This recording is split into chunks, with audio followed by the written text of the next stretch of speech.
Histoire salée, le podcast mer de France Bleu Brésil. Histoires salées, ce sont des histoires de bateaux hors du commun, de grands navigateurs oubliés ou encore de fabuleuses aventures maritimes dans lesquelles je vous invite à plonger.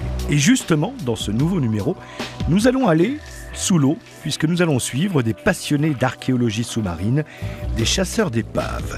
Ce ne sont pas celles qui sont déjà connues, localisées, ou déjà visitées qui les intéressent, mais plutôt celles qui restent à découvrir, ces bateaux qui gisent dans les fonds marins, qui évoquent l'accident, la catastrophe maritime, mais elles sont aussi synonymes d'aventure et de voyage. Alors en quoi consiste le travail de ces passionnés qui traquent sans relâche ces belles englouties ?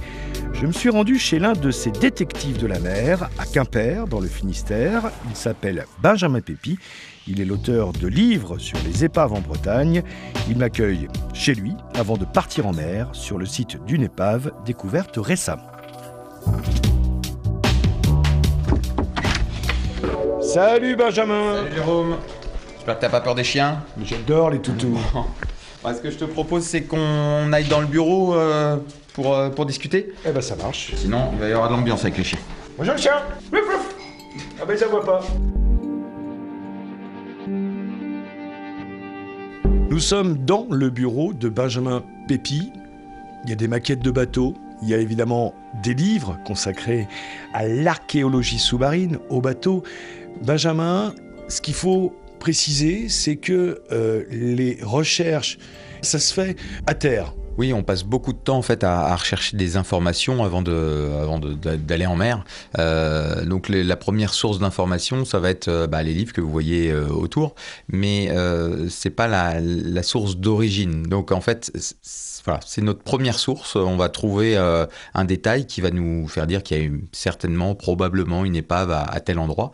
Mais après, nous, ce qu'on va chercher à faire, c'est remonter à la source de l'information qui se trouve dans le livre. Et ça, c'est en archive. Comment on trouve cette information au tout départ ? Ce sont les archives, des gens qui cherchent certaines épaves. C'est quoi le premier fil qu'on tire ? Il y a deux biais en fait. Soit le site sous-marin est connu, mais l'identité de l'épave est inconnue. Donc ça, c'est des pêcheurs, c'est des plongeurs, des chasseurs qui vont nous donner une information. Et l'autre biais de recherche, c'est on part d'une information sur un texte, dans un bouquin, ou après on va creuser en archive. Et là, on va aller vraiment chercher le site de l'épave. Voilà. Donc on a deux façons de s'intéresser aux épaves. Ah oui, avant d'aller plus loin, il faut que je vous parle du DRASM, le département des recherches archéologiques subaquatiques et sous-marines basé à Marseille. Tout passe par lui, il faut déclarer les recherches prévues, les plonger, ça passe par beaucoup de démarches administratives et de papier. Ça permet également de savoir s'ils disposent déjà d'éléments de leur côté sur la recherche. C'est ce qu'a fait Benjamin Pépi pour leur toute dernière découverte, l'épave du Saint-Jean. En fait, le Saint-Jean, donc, c'est un vapeur qui a coulé le 31 décembre 1899. Donc voilà, il n'est même pas passé au XXe siècle. Donc c'était un navire à vapeur. Donc celui-ci, il y a des générations de plongeurs qui l'ont cherché. Et donc là, ça fait 2 ans qu'on essaye de récupérer un maximum de documents. Donc tu vois, il y a une bonne petite quantité. Ouais. Et alors, Qu'est-ce qu'on trouve comme type de documents dedans ? Eh bien, en fait, à l'intérieur, tu vas avoir tous les articles de journaux, parce qu'il a fait couler beaucoup d'encre. Donc ça nous donne des informations. Voilà, des fois, il y a des indices comme un nom de roche ou des distances. Là, par exemple, il avait été vu par 2 sémaphores différents. Donc, avec des câbles, des distances. Normalement, tu coupes les deux et là, tu as l'épave. Non. On a déjà cherché là.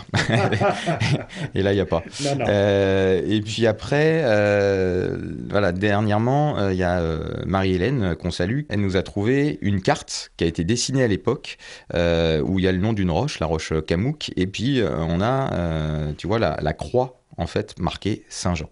Alors là, ça a tout de suite relancé les recherches parce qu'on ne la cherchait pas du tout à cet endroit-là précédemment. Et ça, c'est merci Marie-Hélène, découverte aux Archives nationales de Paris. Exactement. Donc, avec cette information-là, on avait une zone. Ensuite, on a étudié la hauteur d'eau. La hauteur d'eau qu'il y avait donc en 1899. Donc là, on fait appel au CHOM, qui permet de calculer ça.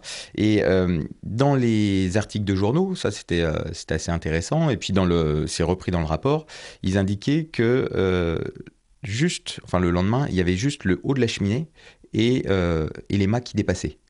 ça nous a permis de calculer en fait la profondeur à laquelle il devait se trouver. Donc on avait la zone, on avait la profondeur, et puis après on passe le magnétomètre, mais ça je te montrerai au local.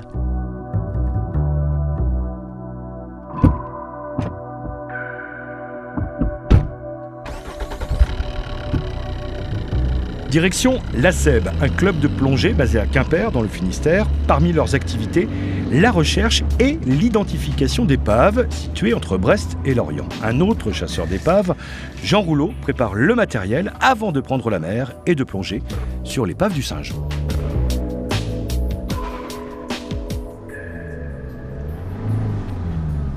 Nous arrivons au local de la SEB. Et il y a Jean qui nous attend. Bonjour Jean. Bonjour à tout le monde. On est où là Jean? Voilà, on est au niveau du compresseur. C'est là qu'on vient charger les bouteilles.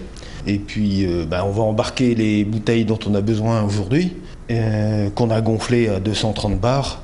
Et ça va nous permettre une plongée sur la zone sur laquelle on va. Là, on a 1 heure de plongée tranquille, quoi. Là le compresseur donc pour les bouteilles. Et à côté? À côté, on a tout le matériel qu'il nous faut quand on sort comme ça en plongée. À côté de ça, on a le magnétomètre que tu vois là. C'est le découvreur, lui.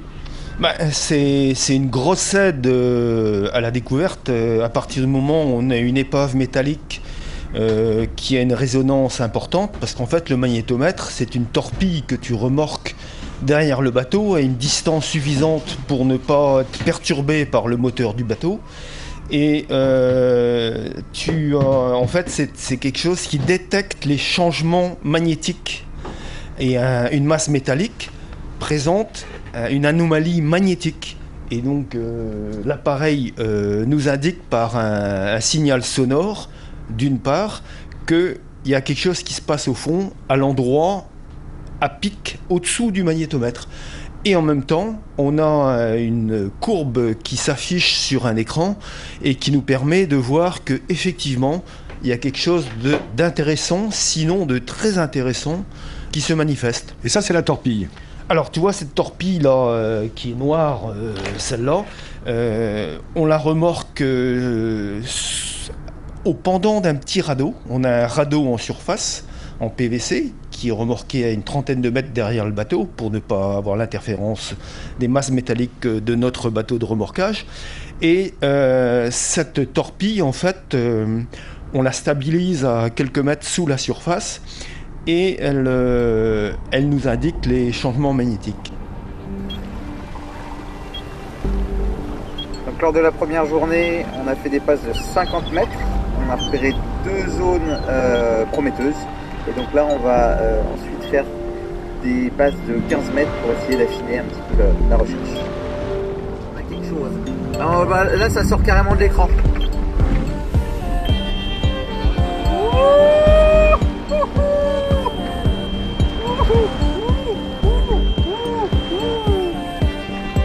Voilà, on a plus de 50, ça fait tout.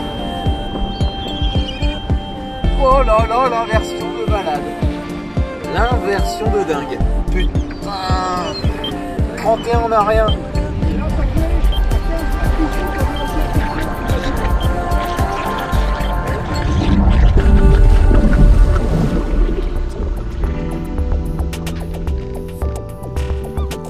Ça donne ça bipe fort quand on tombe sur une épave, un grand moment d'émotion. Et puisque le matos est prêt, eh bien on embarque.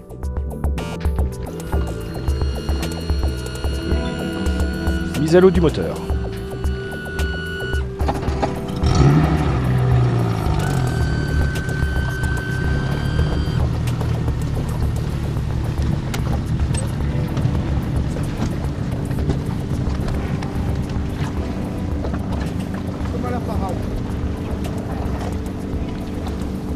Nous sommes à bord du Zodiac, au Guilvinec, dans le sud Finistère. C'est Jean qui pilote. Où est-ce qu'on va?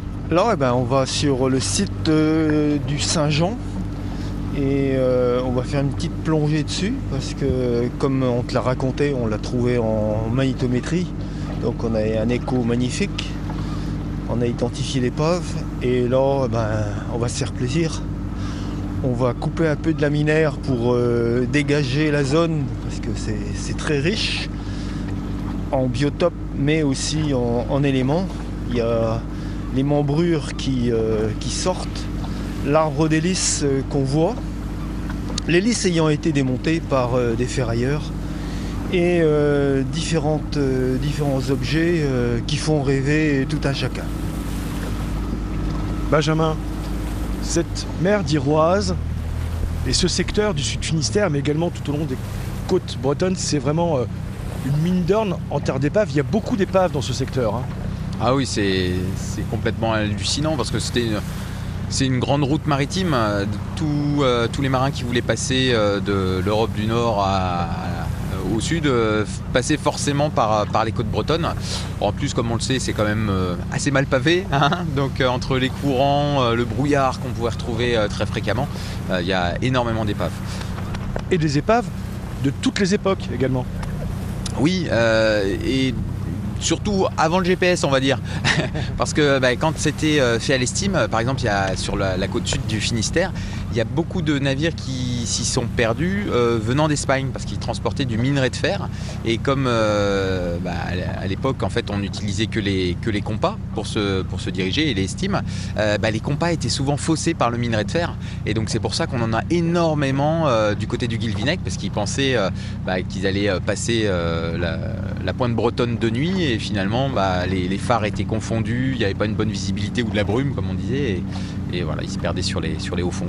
Le Saint-Jean sur lequel on va plonger, c'est un bateau en métal, un bateau vapeur, mais pour toutes les épaves en bois, c'est beaucoup plus compliqué. Ouais, effectivement, là on a pu voir avec le magnétomètre, il y avait vraiment un grand signal sur cette épave, mais quand c'est en bois, on arrive à retrouver, grâce au magnétomètre, celles qui avaient des canons à bord ou qui avaient du lest en fer, mais toutes les autres, par contre, c'est extrêmement difficile. Et là, il faut qu'on s'appuie davantage sur des informations données par les pêcheurs, par les chasseurs sous-marins. Combien de temps on va mettre là pour aller sur l'épave ? Et à combien on va plonger ? Alors d'ici, on va mettre un quart d'heure à peu près de navigation pour aller dessus et on va plonger dans une zone qui va se situer entre 10 et 12 mètres. Et c'est Jean qui va s'y coller.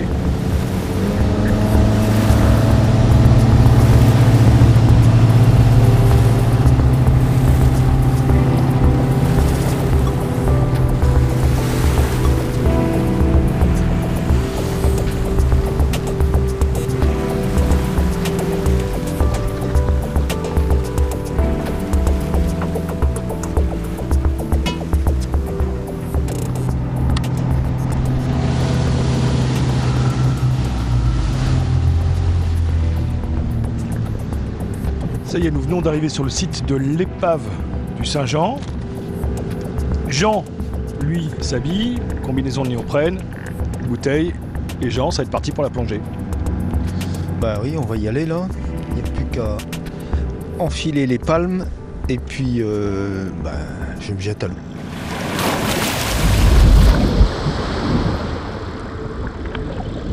En surface, Benjamin Pépi assiste au spectacle grâce à un retour vidéo.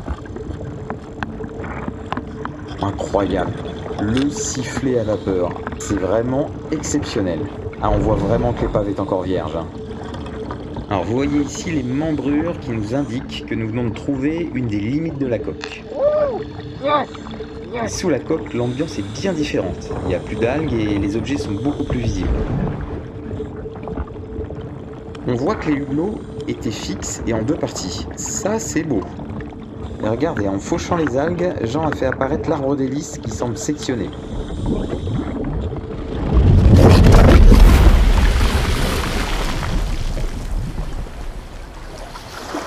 Ça y est, Jean vient de remonter. Alors Jean, comment ça s'est passé la plongée ? Raconte-moi. Et surtout ce que tu as vu, ce que tu as découvert. C'est nickel parce que comme on l'envisageait, il y a de la visie. Et comme on a... La visibilité pour les non-amateurs. Là, on a presque 10 mètres. 10 mètres ici, c'est extraordinaire.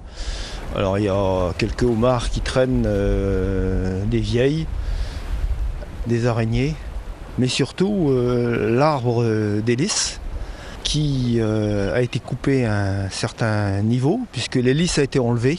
Ils ont découpé l'arrière et on voit toutes les membrures qui apparaissent comme des côtelettes, comme un carré d'agneau qui a été découpé en fait, puisque le pont a été vraisemblablement arasé.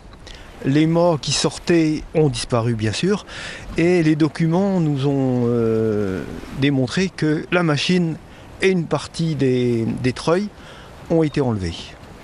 Donc il y a tout ça, mais il reste plein de choses. Des hublots, une cloche. Ouais, c'est magnifique. Ça représente quoi, Benjamin Pépi, une découverte comme celle-là?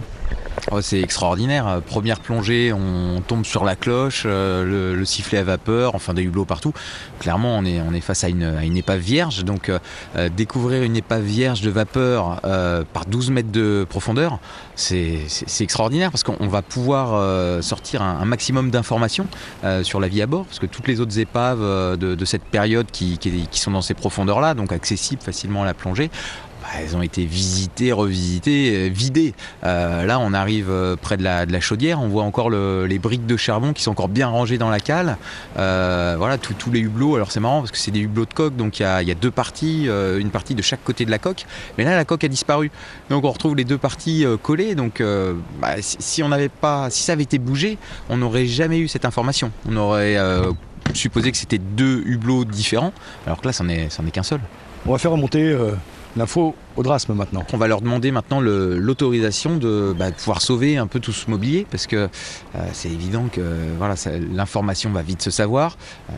D'ailleurs l'émission là, et ça va être visité. Ça va être visité et forcément il y a quelques souvenirs qui vont être prélevés. Et donc tous ces objets en moins, c'est autant d'informations en moins sur la vie à bord de ces vapeurs. Donc on va essayer de voir avec le DRASM si on peut récupérer les objets les plus rares. Alors ce qui est compliqué, c'est qu'on est obligé, c'est logique, de passer par une entreprise qui fait des traitements qui s'appelle Arcantic, parce que c'est des traitements assez compliqués. Le métal sous l'eau, vous savez ce que ça donne, il y a beaucoup de corrosion, donc il faut traiter, il faut les préserver, et ensuite il faut qu'on trouve également un lieu pour l'exposer au public, parce que le but c'est pas que ça reste dans un hangar, mais que ce soit vraiment exposé au public. Donc notre travail maintenant, ça va être de faire une topographie du site, c'est-à-dire vraiment essayer d'avoir une restitution la plus fiable possible du site avant de prélever les objets. Parce qu'une fois qu'ils sont enlevés de leur contexte, ils ont beaucoup moins de valeur. Donc là, la cloche, le sifflet à vapeur, tout ça est encore en place. Et on va prendre des photos, on va faire de la photogrammétrie autour, de façon à essayer de restituer le maximum d'informations. Là, on est sur l'épave du Saint-Jean, mais quel est l'avenir des recherches d'épaves? Est-ce qu'il y en a encore beaucoup à découvrir? Il y en a encore énormément à découvrir, alors que ce soit à découvrir ou à étudier, c'est-à-dire à identifier. On a des gisements de canons. La plupart des gisements de canons, ils sont indiqués comme ça, gisements de canons. Nous, ce qu'on veut, c'est aller jusqu'au bout des choses et réussir à mettre un nom en fait sur ces gisements de canons qui, la plupart du temps, en fait, sont des épaves. Et donc c'est pour ça qu'on pourra peut-être pas aller au bout de tout, c'est même sûr, il faudrait des vies entières, donc c'est pour ça qu'il est important en fait de tout noter et puis surtout de transmettre, donc de faire des rapports au DRASM qui lui va les conserver pour que les générations futures en fait puissent continuer notre travail. Ce qui est génial dans cette passion, c'est qu'il y a à la fois ce travail dans la nature, sous l'eau, la plongée, la découverte, l'archéologie sous-marine et l'histoire. Il y a plein de domaines en fait qui sont rassemblés. L'histoire et même je dirais la préhistoire, parce que là on s'intéresse de plus en plus à la période préhistorique, parce qu'on sait qu'avec la montée des eaux en fait le trait de côte se situait à l'époque préhistorique, se situait beaucoup plus loin, beaucoup plus au large, et on peut estimer que jusqu'à 10 mètres de profondeur en fait les fonds étaient découverts. Donc là on travaille actuellement à la recherche de dolmens immergés. Après ce qui est plus compliqué, c'est que une épave en fer, on sait que c'est une épave en fer, il y a des objets, tout ça on peut dater. Là avec les cailloux c'est un peu plus dur. Pour l'instant, mais qui sait. Merci messieurs en tout cas de m'avoir embarqué. Je serais bien resté là toute la journée, mais on va peut-être rentrer à terre. Merci pour cette découverte de l'épave de Saint-Jean et nous avoir fait partager donc votre passion de l'archéologie sous-marine. Merci messieurs. Merci à vous. À peine posé le pied à terre, nos chasseurs d'épaves étaient déjà en train d'aller à la rencontre des pêcheurs présents pour essayer d'avoir des informations sur d'autres épaves présentes dans le secteur. Des épaves qui, pour certaines, vont garder leur mystère et d'autres qui seront mis au jour par ces quelques passionnés en France, toujours en quête de découverte. Je vous retrouve prochainement pour un nouvel épisode d'Histoire salée à écouter sur francebleu.fr et l'application Radio France.